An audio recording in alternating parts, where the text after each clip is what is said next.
They called it the ceremony of renewal. But those who stood in the temple that night would remember it as something else, a covenant written in blood and stone, an act so powerful it tied Egypt to the gods forever. The priests said it was sacred, that by repeating the ancient rite, the divine balance of Ma'at would be restored. But deep down, every one of them feared what was about to happen. They knew the gods did not bargain lightly.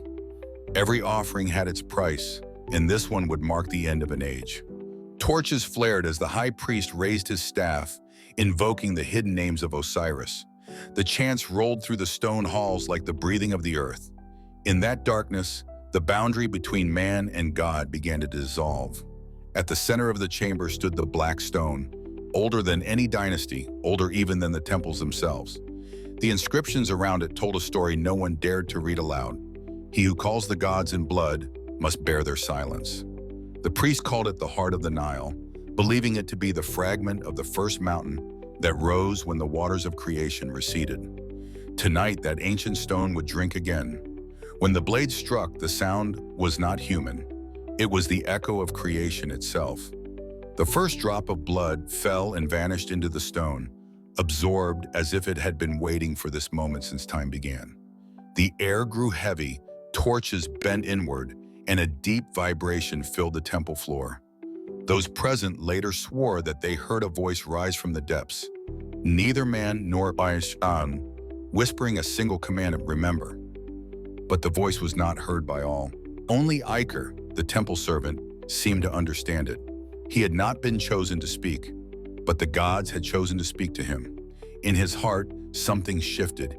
He felt the pulse of the stone, the living heartbeat of Egypt itself. And in that instant, he knew that what they had awakened could not be contained. Before we go further, stay until the end, because what happened next explains why Egypt's power rose higher than any kingdom before it, and why, in the silence that followed, it began to fall. The ceremony was supposed to end with light, with renewal. Instead, the stone cracked. The Nile, silent for days, began to stir unnaturally. Its waters turned darker, thicker, as though reflecting what had been bound beneath it. The priest proclaimed it a sign of divine approval, but in their eyes lingered doubt. Iker, still trembling, was ordered to clean the altar. As he wiped away the blood, the carvings beneath it seemed to shift.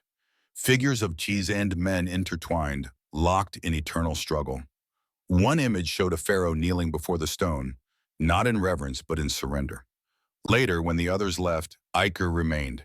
He touched the crack that split the stone and felt warmth, like a heartbeat beneath cold granite. Then he heard it again. A whisper. Not a sound, but a memory echoing through his mind. The gods give power only to those who can bear the weight of it. From that night forward, the temple changed. The crops around the Nile withered. The stars above seemed dimmer, and the high priest began speaking less of Ma'at and more of sacrifice.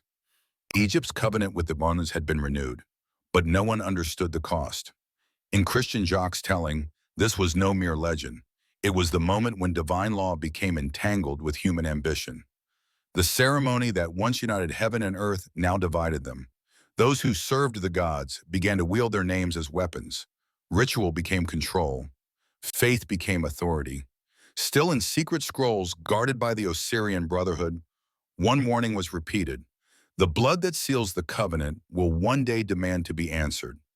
Generations later, when the droughts came and thrones fell, the priest would whisper that the heart of the Nile was beating again, unseen, unheard, but alive beneath the sands. They said its power had never faded, only waited. Egypt's strength, its wisdom, even its downfall, all traced back to that night beneath the temple. And perhaps it was not punishment. Perhaps the gods were not angry at all.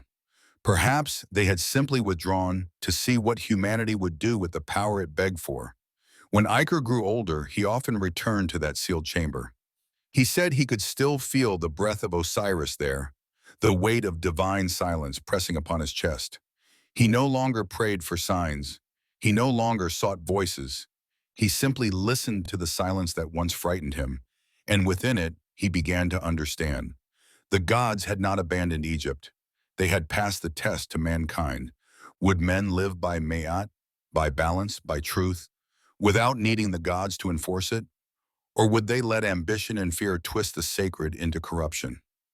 That was the real meaning of the ritual, a covenant not of blood alone, but of conscience. As the centuries turned, the temples fell quiet, but the stories endured. Some said the crack in the stone widened with every injustice, every betrayal, every time the living forgot their debt to the divine. Others said that one day when Egypt remembered its first vow, the heart of the Nile would open once more, and the sound of creation would be heard again.